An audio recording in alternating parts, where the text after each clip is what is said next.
नमो भगवते वासुदेवाय नमः। नमस्कार दोस्तों, स्वागत है आप सभी का हमारे यूट्यूब चैनल पावरफुल हिंदू धर्म में। आज हम आप सभी को अश्विन मास में श्रीमद् भागवत महापुराण में तृतीय स्कंद में कथा अध्याय 50 और 51 का रसपान कराएंगे।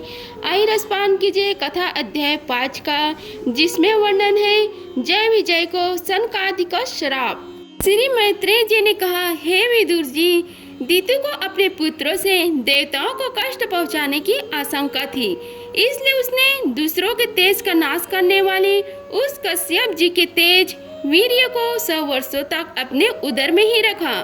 उस गर्भस्थ से तेज से ही लोकों में सूर्य आदि का प्रकाश क्षीण होने लगा था तथा इंद्र आदि लोकपाल भी तेजहीन हो गए। तब उन्होंने ब्रह्म जी के पास जाकर कहा कि सब दिशाओं में अंधकार के कारण बड़ा ही अव्यवस्था हो रही है। देवताओं ने कहा कि हे भगवान, काल आपकी ज्ञान शक्ति को कुंठित नहीं कर सकता, इसलिए आपसे कोई बात छिपी नहीं है। आप इस अंधकार के विषय में भी जानते ही होंगे, हम तो इससे बड़े ही भयभीत हो रहे हैं। हे देवादिदेव, आप जगत के रचयिता और समस्त लोकपालकों के मुकुटमणि है। आप छोटे बड़े सभी जीवों का भाव जानते हैं। हे देव, आप विज्ञान बल संपन्न हैं। आपने माया से ही यह चतुर्मुख रूप और रजोगुण स्वीकार किया है। आपकी उत्पत्ति के वास्तविक कारण को कोई नहीं जान सकता। हम आप सबको नमस्कार करते हैं। आप में संपूर्ण भुवन स्थित है। कार्य कारण रूप सारा प्रपंच आपका शरीर है, किंतु वास्तव में आप इससे भी परे हैं। जो समस्त जीवों के उत्पत्ति स्थान आपका अन्यन भाव से ध्यान करते हैं, उन सिद्धि योगियों का किसी प्रकार भी हस्र नहीं हो सकता, क्योंकि वो आपकी कृपा कटाक्ष से कृतकृत्य हो जाते हैं तथा प्राण, इंद्रिया और मन को जीत लेने के कारण उनका योग भी परिपक्व हो जाता है। रस्सी से बंधे हुए बैलों की भांति आपकी वेदवाणी से जकड़ी हुई सारी प्रजा आपकी अधीनता में नियम पूर्वक कर्म अनुष्ठान करके आपको बलि समर्पित करते हैं। आप सबके नियंता मुख्य प्राण हैं। हम आप सबको नमस्कार करते हैं।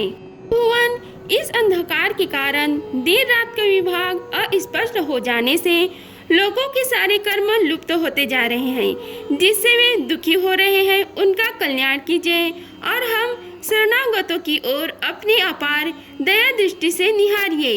हे देव, आग जिस प्रकार ईंधन में बढ़कर बढ़ती रहती है, उसी प्रकार कश्यप जी की वीर्य से स्थापित हुआ यह दितिक गर्भ सारे दिशाओं को अंधकारमय करता हुआ कर्मशः बढ़ रहा है। श्री मैत्रेय जी कहते हैं कि हे महाबाहो, देवताओं की प्रार्थना सुनकर भगवान ब्रह्म जी हंसे और उन्हें अपनी मधुर वाणी से आनंदित करते हुए कहने लगे। ब्रह्म जी ने कहा, हे देवताओं, तुम्हारे पूर्वज मेरे मानस पुत्र सनक आदि लोकों की आसक्ति त्याग कर समस्त लोकों में आकाश मार्ग से विचरा करते हैं। एक बार वे भगवान विष्णु के शुद्ध स्वात्ममय सब लोकों के शिरोभाग में स्थित वैकुंठ धाम में जा पहुँचे। वहाँ सभी लोग विष्णु रूप होकर रहते हैं और वह प्राप्त भी उन्हीं को होता है जो अन्य सब प्रकार की कामनाएं छोड़कर केवल भगवान उच्चारण शरणन की प्राप्ति के लिए ही अपने धर्म द्वारा उनकी आराधना करते हैं। वेदांत प्रतिपाद्य धर्म मूर्ति श्री आदि नारायण हम अपने भक्तों को सुख देने के लिए शुद्ध सत्वमय स्वरूप धारण कर हर समय विराजमान रहते हैं। उस लोक में नए श्रेयस नाम का एक वन है, जो मूर्तिमान कैवल्य से ही जान पड़ता है। वह सब प्रकार की कामनाओं को पूर्ण कराने वाले वृक्षों से सुशोभित है, जो स्वयं हर समय 6 ऋतुओं की शोभा से संपन्न रहते हैं। वहाँ विमानचारी गंधर्वगण अपनी प्रियाओं को सहित अपने प्रभु की पवित्र लीलाओं का गान करते रहते हैं, जो लोगों की संपूर्ण पाप राशि को भस्म कर देने वाली है। उस समय सरोवर में खिले हुए ग्रंथ पूर्ण व सात्विक माधवी लता की सुमधुर गंध उनके चित्त को अपनी ओर खींचना चाहती है, परंतु वे उसके ओर ध्यान ही नहीं देते। वर उस गंध को जिस समय भ्रमर राज ऊंचे स्वर से गुंजार करते हुए मानो हरि कथा का गान करते हैं, उस समय थोड़ी देर के लिए कबूतर, कोयल, सारस, चकवे, पपीहे, हंस, तोते, तीतर और मोरों का कोलाहल बंद हो जाता है। मानो वे भी उस कीर्तनंदमय से बेसुध हो जाते हैं। श्री हरि तुलसी से अपने श्री विग्रह को सजाते हैं और तुलसी की गंध का ही अधिक आदर करते हैं। यहाँ देखकर वहाँ की मंदार, कुंद, मुरबाग, तिलक वृक्ष, उत्पल, रात्रि में खिलने वाले कमल, चंपक, अर्णव, पूनांग, नागकेसर, बकुर, मौसीरी, अम्बुज, दिन में खिलने वाले कमल और परिजात आदि पुष्प सुगंध युक्त होने पर भी तुलसी का ही तब अधिक मानते हैं। वह लोग वैदूर्य, मरकतमणि, पन्ने और सुवर्ण के विमानों से भरा हुआ है। ये सब किसी कर्म फल से नहीं बल्कि एकमात्र श्री हरि के पाद पद्यों की वंदना करने से ही प्राप्त होते हैं। उन विमानों पर चढ़े हुए कृष्ण प्राण भक्तों की चित्तों में बड़े बड़े निस्तंभों वाले सुमुखी सुंदरियां भी अपनी मंद मुस्कान एवं मनोहर हास परिहास से काम विकार नहीं उत्पन्न कर सकती। परम सौंदर्यशालिनी लक्ष्मी जी, जिनकी कृपा प्राप्त करने के लिए देवगण भी यत्नशील रहते हैं, श्री हरि के भवन में चंचलता रूप दोषों को त्याग कर रहती है। जिस समय अपने चरण कमलों के नुपुरों की झनकार करती हुई वे अपना लीला कमल घुमाती है, उस समय उस कनक भवन की स्फटिकमय दीवारों में उनका प्रतिबिंब पड़ने से ऐसा जान पड़ता है मानो वे उन्हें बुहार रही हो।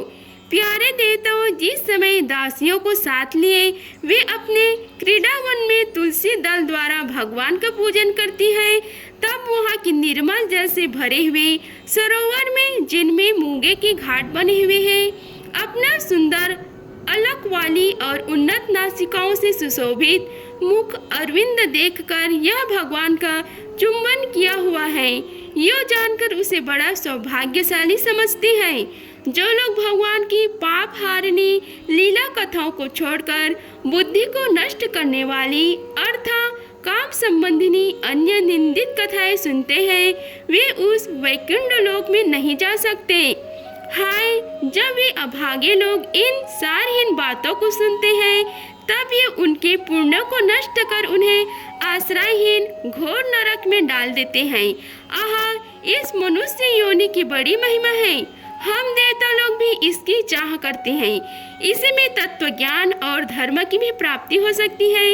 इसे पाकर भी जो लोग भगवान की आराधना नहीं करते, वे वास्तव में उनकी सर्वत्र फैली हुई माया से ही मोहित रहते हैं।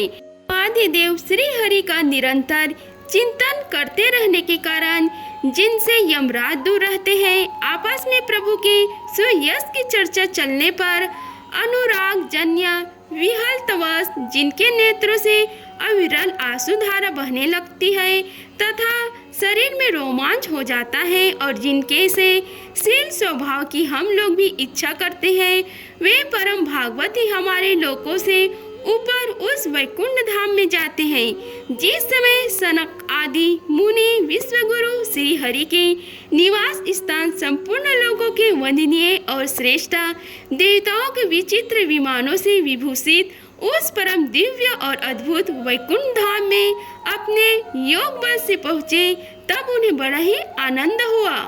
भगवान दर्शन की लालसा से अन्य दर्शन सामग्री का उपेक्षा करते हुए वैकुंठ धाम की 6 सौढ़ियाँ पार करके जब वे 7वीं पर पहुँचे, तब वहाँ उन्हें हाथ में गदा लिए 2 समान आयु वाला देव श्रेष्ठ दिखलाई दिए, जो बाजूबंध, कुंडल और किरीट आदि अनेकों अमूल्य आभूषणों से अलंकृत थे।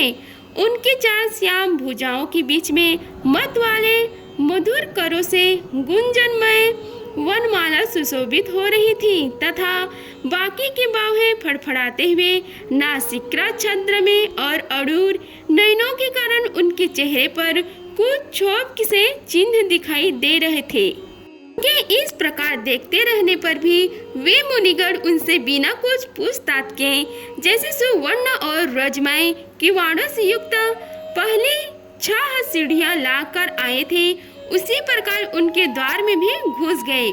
उनकी दृष्टि तो सर्वत्र समान ही थी और वे निस्संक होकर सर्वत्र बिना किसी रोक टोक के विचरते थे। वे चारों कुमार पूर्ण तत्व ज्ञान थे तथा ब्रह्म की सृष्टि में आयु में सबसे बड़े होने पर भी देखने में 5 वर्ष के बालकों से जान पड़ते थे और दिगंबर वृत्ति से नंग धड़ंग रहते थे। उन्हें इस प्रकार निसंकोच रूप से भीतर जाते देख उन द्वारपालों ने भगवान के शील स्वभाव के विपरीत सनक आदि तेज की हंसी उड़ाते हुए उन्हें बेद अड़ाकर रोक दिया। यद्यपि वे ऐसे दुष्व्यवहार करने के योग्य नहीं थे। जब उन द्वारपालों ने वैकुंठवासी देवताओं के सामने पूजा की सर्वश्रेष्ठ पात्रा उन कुमारों को इस प्रकार रोका, तब अपने प्रीतम प्रभु के दर्शनों में विघ्न पड़ने के कारण उनके नेत्र सहसा कुछ क्रोध से लाल हो उठे और वे इस प्रकार कहने लगे। मुनियों ने कहा, अरे द्वारपालों, जो लोग भगवान की महती सेवा के प्रभाव से इस लोकों को प्राप्त होकर यहाँ निवास करते हैं, वे तो भगवान के समान ही समदर्शी होते हैं। तुम दोनों भी उन्हीं में से हो, किंतु तुम्हारे स्वभाव में यह विषमता क्यों है? भगवान तो परम शांत स्वभाव है, उनका किसी से विरोध भी नहीं है। फिर यह ऐसा कौन है जिस पर शंका की जा सके? तुम स्वयं कपटी हो, इसी से अपने समान दूसरों पर शंका करते हो। भगवान के उदर में यह सारा ब्रह्मांड स्थित है, इसलिए यहाँ रहने वाले ज्ञानी जन सर्व आत्मा श्री हरि से अपना कोई भेद नहीं रखते, बल्कि महाकाश में घटाकाश की भांति उनमें अपना अंतर्भाव देखते हैं। तुम तो देह रूपधारी हो, फिर भी तुम्हें ऐसा क्या दिखाई देता है जिससे तुमने भगवान के साथ कुछ भेदभाव के कारण होने वाले भय की कल्पना कर ली? तुम हो तो इन भगवान वैकुंठ नाथ के पार्षद, किंतु तुम्हारी बुद्धि बहुत ही मंद है। अतएव तुम्हारे कल्याण करने के लिए हम तुम्हारे अपराध के योग्य दंड का विचार करते हैं। तुम अपने मंद भेद बुद्धि के दोषों से इस वैकुंठ लोक से निकलकर उन पापमय योनियों में जाओ, जहाँ काम, क्रोध, लोभ प्राणियों के एक दिन शत्रु निवास करते हैं। सनक आदि के ये कठोर वचन सुनकर और ब्राह्मणों के श्रापों को किसी भी प्रकार के शास्त्र समूह से निवारण होने योग्य न जानकर श्री हरि के वे दोनों पार्षद अत्यंत दीन भाव से उनके चरण पकड़कर पृथ्वी पर लेट गए। वे जानते थे कि उनके स्वामी श्री हरि भी ब्राह्मणों से बहुत डरते हैं। फिर उन्होंने अत्यंत आतुर होकर कहा, हे भगवान, हम अवश्य अपराधी हैं, अतः आपने हमें जो दंड दिया है वह उचित ही है और वह हमें मिलना ही चाहिए। हमने भगवान का अभिप्राय न समझकर उनकी आज्ञा का उल्लंघन किया है, इससे हमें जो पाप लगा है वह आपके दिए हुए दंड से सर्वथा धुल जाएगा। किंतु हमारी इस दुर्दशा का विचार करके यदि कारणवश आपको थोड़ा सा भी अनुताप हो तो ऐसी कृपा कीजिए कि जिससे उन अधम धम योनि में जाने पर भी हमें भागवत स्मृति को नष्ट कराने वाला मोह न प्राप्त हो। इधर जब साधु जनों की हृदय धन भगवान कमलनाभ को मालूम हुआ कि मेरे द्वारपालों ने सनक आदि साधुओं का अनादर किया है, तब वे लक्ष्मी जी के सहित अपने उन्हीं चरणों से चलकर ही वहां पहुँचे, जिन्हें परमहंस मुनिजन भी ढूंढते रहते हैं, सहज में पाते ही नहीं। सनक आदि ने देखा कि उनके समाधि के विषय श्री वैकुंठनाथ स्वयं उनके नेत्र गोचर होकर पधारे हैं।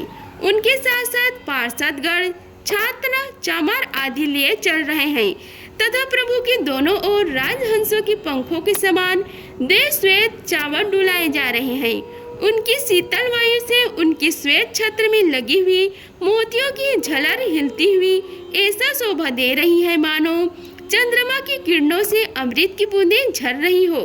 प्रभु समस्त सद्गुणों के आश्रय हैं। उनकी सौम्य मुख समुद्र को देखकर जान पड़ता था मानो वे सभी पर अनवरत कृपा सुधा की वर्षा कर रहे हैं। अपनी स्नेहमयी चितवन से वे भक्तों का हृदय स्पर्श कर रहे थे तथा उनके सुविशाल श्याम वक्ष स्थल पर स्वर्ण रेखा के रूप में जो साक्षात लक्ष्मी विराजमान थी, उनसे मानव समस्त दिव्य लोकों के चूड़ामणि वैकुंठ धाम को सुशोभित कर रहे थे। उसके पीताम्बर मंडित विशाल निस्तंभों पर झिलमिलाती हुई करधनी और गले में भ्रमरों से मुखरती वनमाला विराजमान रही थी तथा वे कलाइयों में सुंदर कंगन पहने अपना एक हाथ गरुड़ जी के कंधे पर रख दूसरों से कमल के पुष्प घुमा रहे थे। उनके अमोल कपोल बिजली के प्रभाव को भी लजाने वाले मकराकृत कुंडलों की शोभा बढ़ा रहे थे। उभरी हुई सुगढ़ नासिका थी, बड़ी सुंदर मुख था, सिर पर मणिमय मुकुट विराजमान था तथा चारों भुजाओं के बीच महामूल्यवान मनोहर हार के और गले में कस्तूर मणि की अपूर्व शोभा थी। भगवान का श्री विग्रह बड़ा ही सौंदर्यशाली था। उन्हें देखकर भक्तों के मन में ऐसा विरतक होता था कि इसके सामने लक्ष्मी जी का सौंदर्य अभिमान भी गलित हो गया है। ब्रह्मा जी कहते हैं कि हे देवताओं, इस प्रकार मेरे महादेव जी के और तुम्हारे लिए परम सुंदर विग्रह धारण करने वाले श्री हरि को देखकर सनक आदि मुनीश्वरों ने उन्हें सिर झुकाकर प्रणाम किया।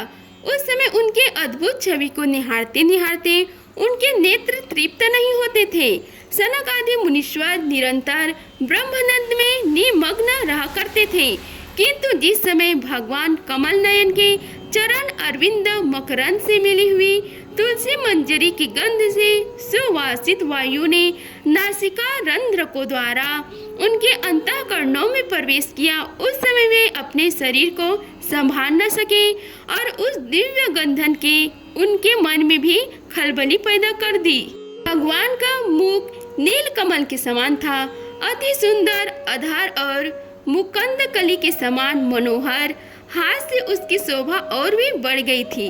उसकी झांकी करके वे कृतकृत्य हो गए और फिर पद्य राग के समान लाल लाल नाखों से सुशोभित उनके चरण कमल देखकर वे उन्हीं का ध्यान करने लगे। इसके पश्चात वे मुनिगण अन्य साधनों से सिद्ध न होने वाली स्वाभाविक अष्ट सिद्धियों से संपन्न श्री हरि की स्तुति करने लगे, जो योग मार्ग द्वारा मोक्ष पद की खोज करने वाले पुरुषों के लिए उनके ध्यान के विषय अत्यंत आदरणीय और आनंद की वृद्धि कराने वाले पुरुष रूप प्रकट करते हैं। सनक आदि मुनियों ने कहा, हे अनंत, यद्यपि आप अंतर्यामी रूप से दुष्ट चित पुरुषों के हृदय में भी स्थित रहते हैं तथापि उनकी दृष्टि से ओझल ही रहते हैं, किंतु आज हमारे नेत्रों के सामने तो आप साक्षात विराजमान हैं।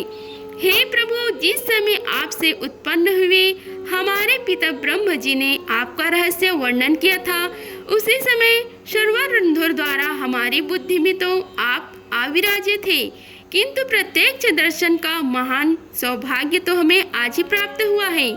हे भगवान, हम आपको साक्षात परमात्म तत्व ही जानते हैं।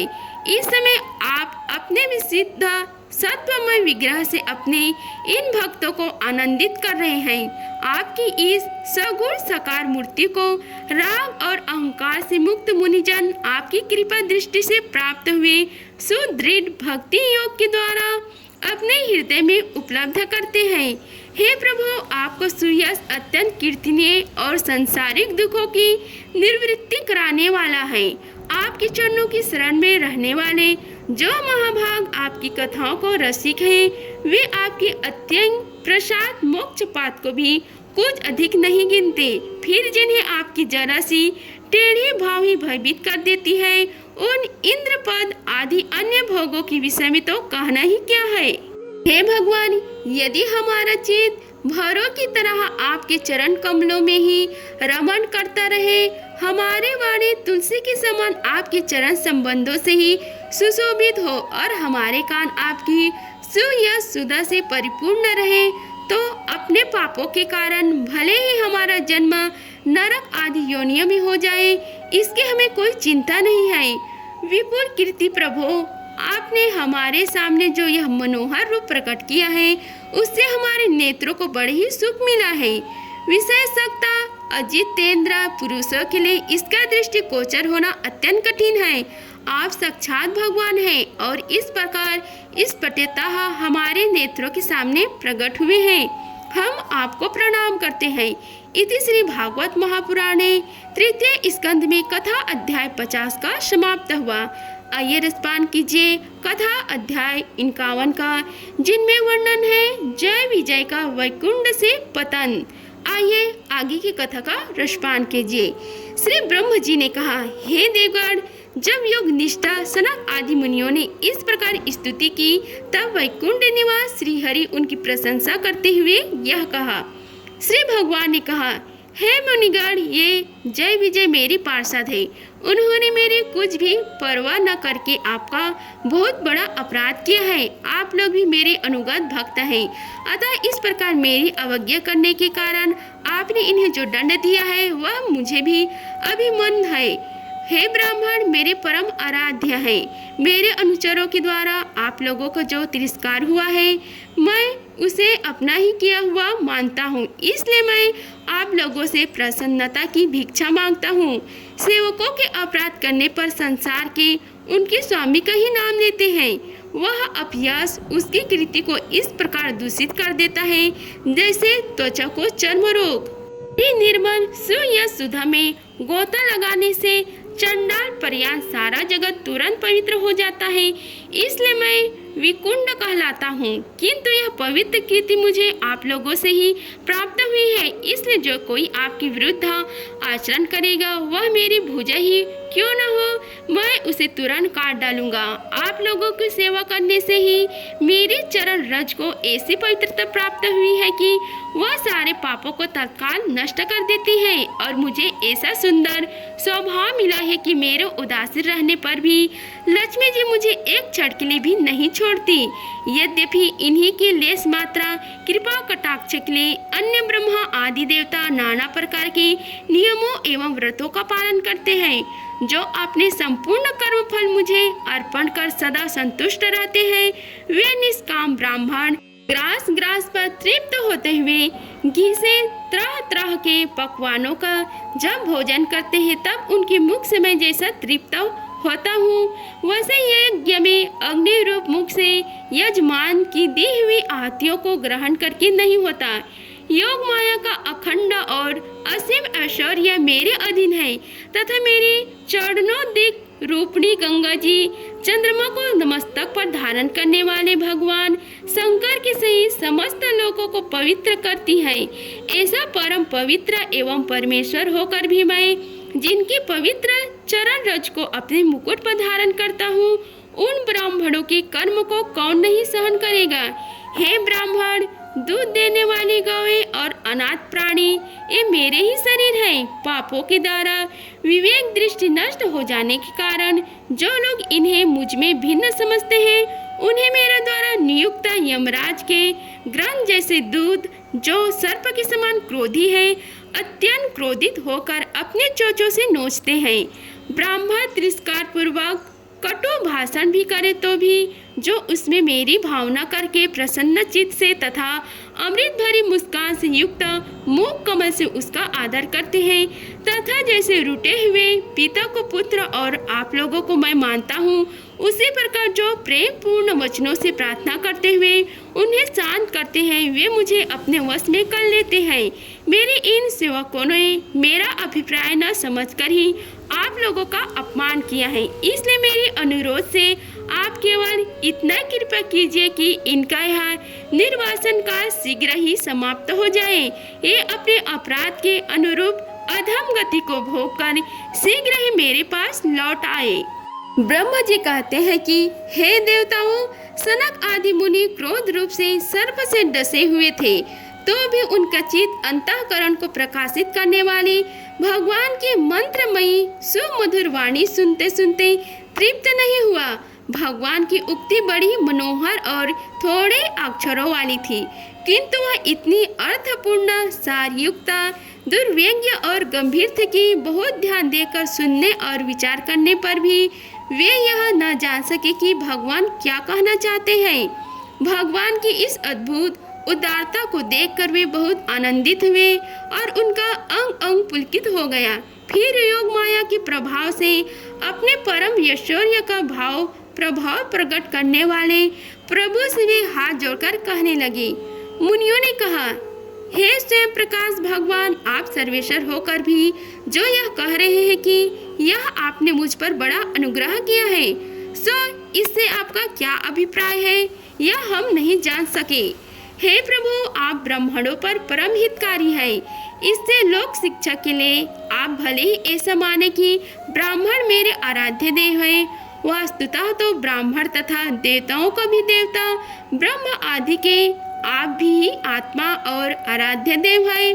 सनातन धर्म आपसे ही उत्पन्न हुआ है। आपके अवतारों द्वारा ही समय समय पर उसकी रक्षा होती है तथा निर्विकार स्वरूप आप ही धर्म के परम गुह रहस्य है। यह शास्त्रों का मत है।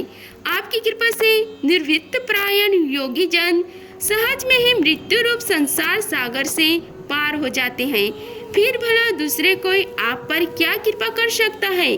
हे भगवान, दूसरे अथर्ती जन जिनके चरण रजों को सर्वथा अपने मस्तक पर धारण करते हैं, वे लक्ष्मी जी निरंतर आपकी सेवा में लगी रहती हैं। सो ऐसा जान पड़ता है कि भाग्यवान भक्त जन आपके चरणों पर जो नूतन तुलसी की मालाएं अर्पण करते हैं, उन पर गुजार करते हुए भैरव के समान वे भी आपके पाद पद्यों को ही अपना निवास स्थान बनाना चाहती हैं, किंतु अपने पवित्र चरित्रों से निरंतर सेवा में तत्पर रहने वाली उन लक्ष्मी जी का भी आप विशेष आदर नहीं करते। आप तो अपने भक्तों से ही विशेष प्रेम रखते हैं। आप स्वयं ही संपूर्ण भजनीय गुणों के आश्रय हैं। क्या जहाँ जहाँ विचरते हुए ब्राह्मणों के चरणों में लगने से पवित्र हुई मार्ग की धुनी और श्री वत्स का चिन्ह आपको पवित्र कर सकते हैं? क्या इनसे आपकी शोभा बढ़ सकती है? हे भगवान, आप साक्षात धर्म स्वरूप हैं। आप सत्य आदि तीनों योग में प्रत्यक्ष रूप से विद्यमान रहते हैं तथा ब्राह्मण और देवताओं के लिए तप, शौच और दया अपने इन तीनों चरणों से इस चराचर जगत की रक्षा करते हैं। अब आप अपनी शुद्ध सात्वमयी वरदायिनी मूर्ति से हमारे धर्म विरोधी रजोगुण तमोगुणों को दूर कर दीजिए। हे देव, यह ब्राह्मण कुल आपके द्वारा अवश्य रक्षणीय है। यदि साक्षात धर्म रूप होकर भी आप सुमधुर वाणी और पूजा आदि द्वारा इस उत्तम कुल की रक्षा न करें तो आपका निश्चित किया हुआ कल्याण मार्ग ही नष्ट हो जाए, क्योंकि लोग तो श्रेष्ठ पुरुषों के चरणों को ही प्रणाम रूप से ग्रहण करता है।